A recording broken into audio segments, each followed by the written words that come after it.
Kali ini kita bakal bahas sebuah konsep teologi yang jujur aja sering banget bikin bingung, bahkan mungkin sedikit menakutkan. Apa sih bedanya dosa yang bisa diampuni dengan satu dosa yang katanya tidak akan pernah bisa diampuni? Nah, untuk mulai, kita pegang dulu janji yang luar biasa ini. Ayat ini jadi fondasi harapan kita yang menegaskan kalau pintu pengampunan itu pada dasarnya selalu terbuka. Tapi, janji tadi justru langsung memunculkan satu pertanyaan besar yang udah jadi perdebatan selama berabad-abad. Kalau gitu, beneran ada dong yang namanya dosa yang tidak terampuni? Oke, jadi ini dia agenda kita. Kita akan mulai dari janji pengampunan dan pertanyaan yang muncul. Lalu kita bedah dua kategori dosa. Masuk ke inti masalahnya, yaitu soal hati, lihat konsekuensi dari dua jalan yang berbeda, dan terakhir, gimana cara praktis untuk hidup di jalan pengampunan. Yuk, kita mulai dari langkah pertama yang paling penting. Memahami gimana dosa itu sebenarnya bisa dibagi jadi dua kategori yang sangat-sangat berbeda. Nah, ini dia nih kuncinya. Dosa yang bisa diampuni itu intinya adalah semua pelanggaran yang kita akui dengan jujur. Mungkin karena kita lemah, nggak tahu, atau khilaf. Di sisi lain, dosa yang nggak bisa diampuni itu beda banget. Ini bukan soal perbuatannya, tapi soal penolakan total dan sadar terhadap suara Roh Kudus yang mau menuntun kita pada kebenaran. Dan kita punya contoh yang jelas banget di Alkitab. Coba lihat Raja Daud, dosanya besar loh, perzinahan dan pembunuhan. Tapi karena dia mengaku dengan hancur hati, dia diampuni. Atau Petrus yang menyangkal Yesus 3 kali karena takut, tapi penyesalannya yang tulus membawanya kembali pada pemulihan total. Sekarang, bandingkan dengan contoh sebaliknya, kaum Farisi. Mereka lihat sendiri mukjizat Yesus. Mereka tahu itu kuasa ilahi. Tapi dengan sengaja mereka bilang itu dari setan.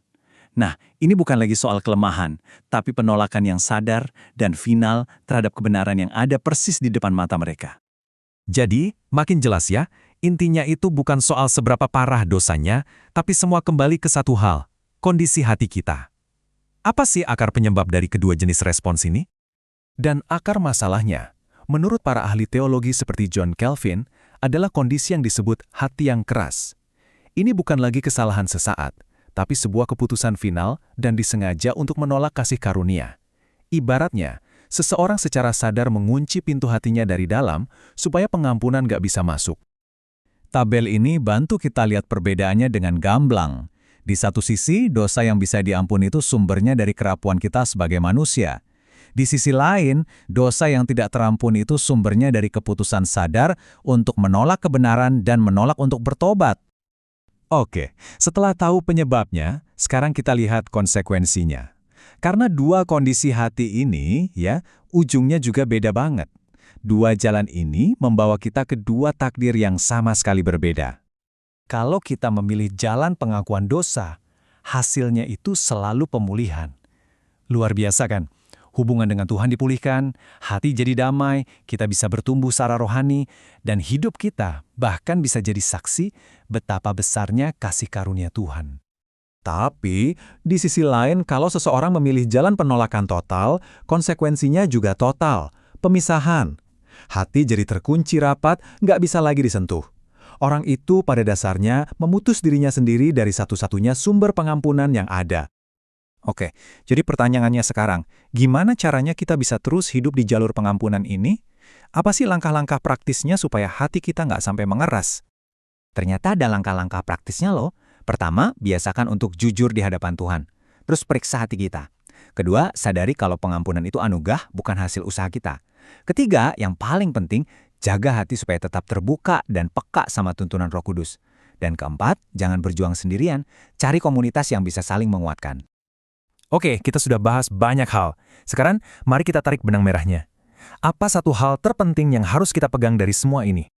Dan inilah intinya.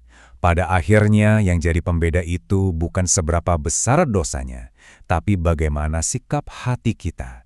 Apakah hati kita masih terbuka untuk pengampunan atau sudah memilih untuk menutup pintu rapat-rapat untuk selamanya?